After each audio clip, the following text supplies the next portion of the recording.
Hi guys, I am here at the True Story for you. The quote before this one is by Shaker saying, "Heaven and earth are threads from one loom." This true story is called Always a Father.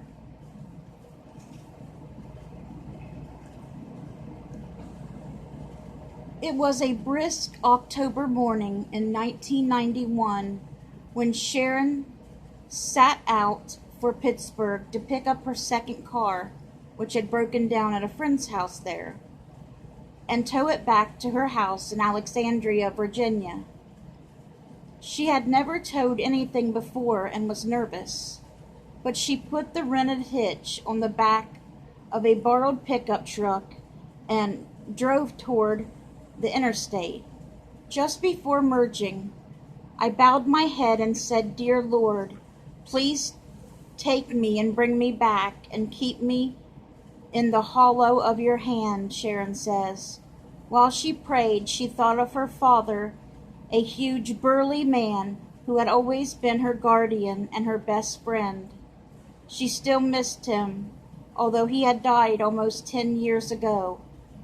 If Dad were here, Sharon knew he would get the car for her, or at least go along to help. She sighed. Hopefully her father was watching from heaven and would send some added protection her way.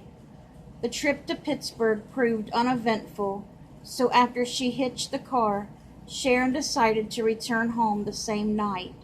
But by the time she reached Breezewood, Pennsylvania, it was 10 p.m., and she realized she had made a mistake. Pulling the car slowed me down, and I was starting to feel the effects of driving and the tension, she says. It was time to find a motel. At a truck stop, Sharon enjoyed a fortifying meal, but there were no rooms available. I stopped at several motels, but no one had a vacancy, she says. By now, she was almost in a panic. She couldn't imagine sleeping in the truck on the side of the road. But how could she drive safely? Slowly, she pulled into traffic again. "Lord, you've been holding me in your hand, and I'm grateful," she murmured. "But I need some extra help right now." An empty stretch of road loomed ahead. Sharon continued to pray, and she passed Hagerstown, Maryland, without incident. But as she approached Frederick, she felt the truck veer. She had almost driven off the highway. She had to stop now before she crashed. No, she couldn't. Where would she sleep? Just 50 or 60 miles more, but her eyes were heavy with sleep. So heavy. She was nodding, and she wasn't going to make it. Then Sharon felt a cool breeze brush across her cheeks, and a pair of large hands come gently down over hers on the steering wheel. It was as if someone else were taking over for her. Someone safe, someone she knew. Her eyes closed completely, and she slipped into blessed rest. Sharon awakened the next day at 11 a.m., fully dressed and lying in her own bed. Astonished, she leapt up and looked out at the driveway. Her other car was there, the one she had parked at her friend's house, and she borrowed his pickup. "Sure, the truck and your towed car are here," the friend said when Sharon phoned. "You left them here and picked up your other car early this morning, didn't you?" She didn't know. She didn't remember anything. How could she have driven 50 miles, exchanged one car for another, and reached home safely without being aware of it?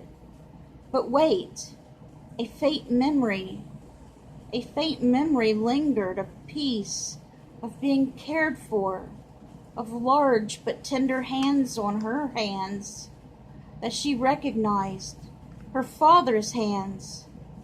Tears sprang to Sharon's eyes. It couldn't be. But hadn't she asked God to send her some added protection? And that more perfect choice could be made. A few days later, Sharon met a friend in the supermarket. "Hey, I saw you towing a car on 495 late the other night," he said. Highway 495 was the beltway around Washington, D.C., her last lap home, but she had been asleep by then. "I was wondering," the friend went on, "who was the big guy driving your truck?" "The big guy?" Sharon asked.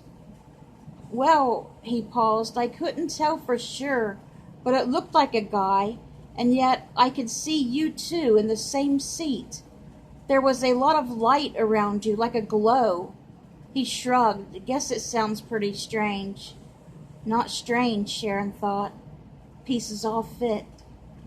I will always be grateful to God for the privilege of being able to sense my Father's presence, of knowing that Dad is still watching out for me from heaven, she says.